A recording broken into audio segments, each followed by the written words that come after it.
The 1980s were a golden era for muscle cars and flashy sports cars.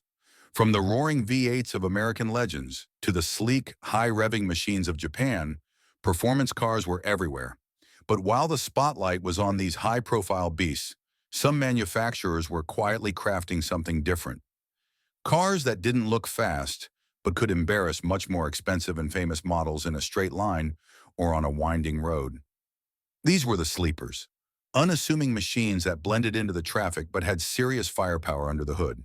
Today, we're diving into 10 epic sleeper cars from the 80s you've probably never heard of.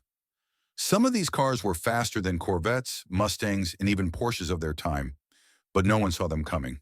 So buckle up and get ready to be surprised, because some of these machines were absolute monsters in disguise. Let's kick off the list with number 10. Number 10, Ford Thunderbird Turbo Coupe, 1987. The Ford Thunderbird was a name that carried prestige and luxury, but it wasn't exactly known for speed, at least that's what people thought. But in 1987, Ford decided to give the Thunderbird a serious performance upgrade with the Turbo Coupe. Under the hood sat a 2.3-liter turbocharged inline-4, borrowed from the Mustang SVO. Producing 190 horsepower, this engine wasn't just about straight-line speed. It also packed enough torque to make highway passing effortless.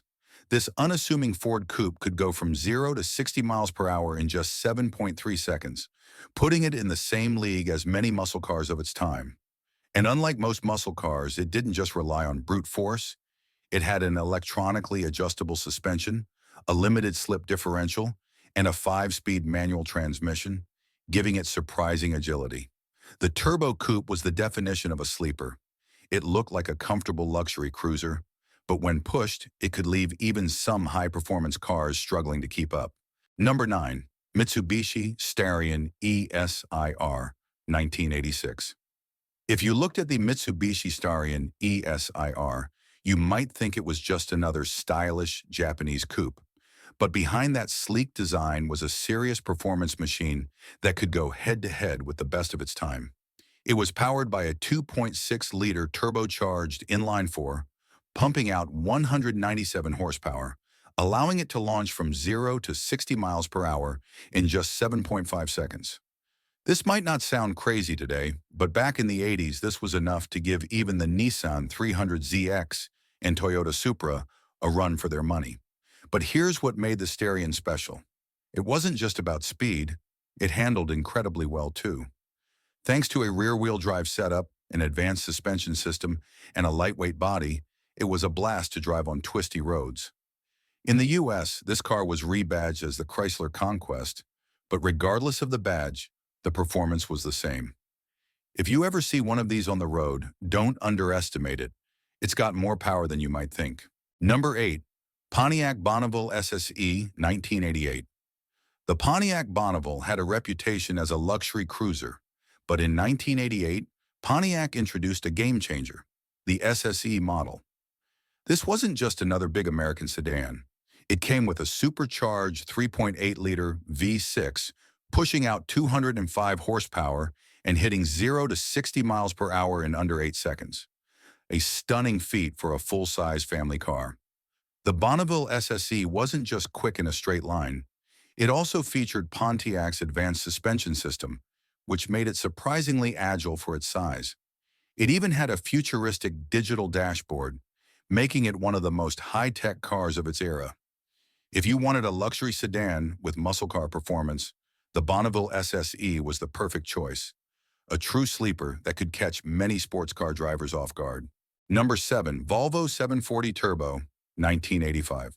When most people think of Volvo, they think of safety, reliability, and practical design. But in the 80s, Volvo had a wild side, and the 740 Turbo was proof of that. Don't let the boxy shape fool you. This car was a beast in disguise. It came with a 2.3-liter turbocharged engine, delivering 160 horsepower, which was enough to propel it from 0 to 60 miles per hour in just 7.7 seconds. What really set the 740 Turbo apart was its handling. With rear-wheel drive and a surprisingly well-balanced chassis, it could take corners much better than most people expected. Some even considered it Sweden's answer to the BMW 3 Series. It was safe, durable, and incredibly fun to drive, a rare combination that made it one of the coolest sleepers of the 80s.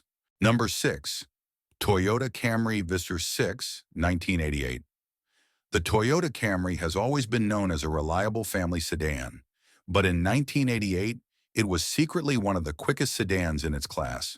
Toyota dropped a 2.5-liter V6 into the Camry, giving it 153 horsepower and allowing it to do 0 to 60 miles per hour in just 8.6 seconds.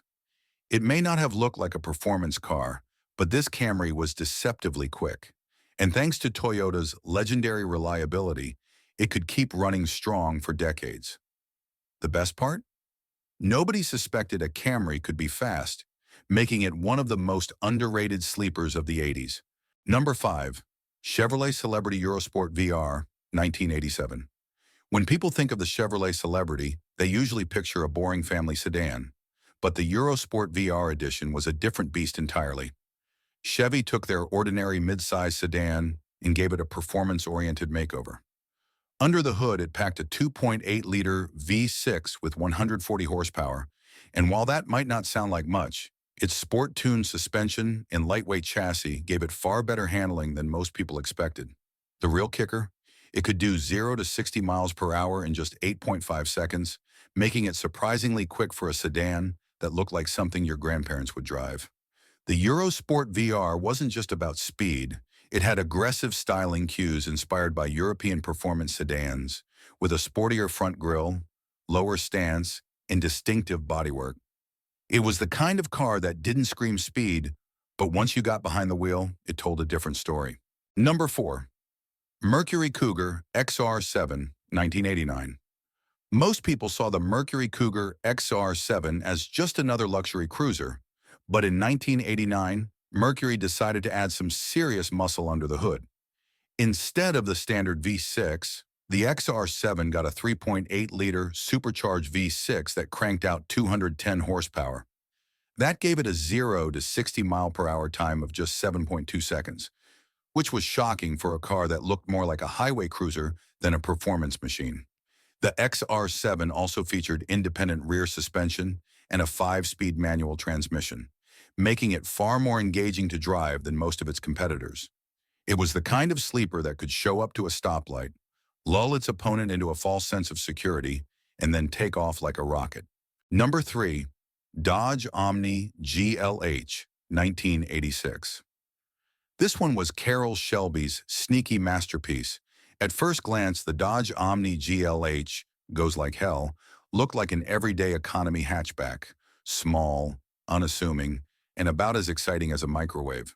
But Shelby had different plans. He took this humble hatch and stuffed a 2.2-liter turbocharged engine under the hood, producing 175 horsepower. That might not sound like much, but the Omni was incredibly light, meaning it could rip from 0 to 60 miles per hour in just 6.5 seconds. And if that wasn't enough, there was an even wilder version, the GLHS, goes like hell s'more, which pushed the performance even further. These cars were a nightmare for unsuspecting drivers who assumed they were just racing a cheap economy car, only to get left in the dust. Number 2. Volkswagen Quantum GL5, 1985. The Volkswagen Quantum was known as a practical and sensible family car, but in GL5 trim, it had a few tricks up its sleeve. Instead of the standard 4-cylinder, the GL5 version came with a 2.2-liter inline-5 engine from Audi, producing 115 horsepower. While that number doesn't seem impressive, it was paired with Volkswagen's Synchro all-wheel drive system, giving it incredible traction and handling for the time. With a 0 to 60 mile per hour time of about 9 seconds, it wasn't the quickest on the list, but its AWD system made it an absolute beast in bad weather, and it had way more performance potential than most people realize. For an unassuming family car, the Quantum GL5 had the soul of a rally machine, perfect for those who wanted performance without the attention. Number 1. Buick Regal T-Type, 1986. While the Buick G&X gets all the glory, the Buick Regal T-Type was the ultimate sleeper version of the Grand National. It had the same 3.8-liter turbocharged V6 as the G&X, producing 235 horsepower, and it could launch from 0 to 60 miles per hour in just 6.5 seconds. The best part? It didn't have the GNX's aggressive blacked-out styling, meaning most people mistook it for just another comfortable luxury coupe. But as soon as you put your foot down, the T-Type could take off like a rocket, catching everyone by surprise. This was a true wolf in sheep's clothing, one of the most underrated performance cars of the 80s, and a hidden gem in the world of muscle cars. Number 1. Buick Regal T-Type, 1986. While the Buick GNX gets all the glory, the Buick Regal T-Type was the ultimate sleeper version of the Grand National. It had the same 3.8-liter turbocharged V6 as the GNX, producing 235 horsepower, and it could launch from 0 to 60 miles per hour in just 6.5 seconds. The best part? It didn't have the GNX's aggressive blacked-out styling, meaning most people mistook it for just another comfortable luxury coupe. But as soon as you put your foot down, the T-Type could take off like a rocket, catching everyone by surprise. This was a true wolf in sheep's clothing, one of the most underrated performance cars of the 80s, and a hidden gem in the world of muscle cars.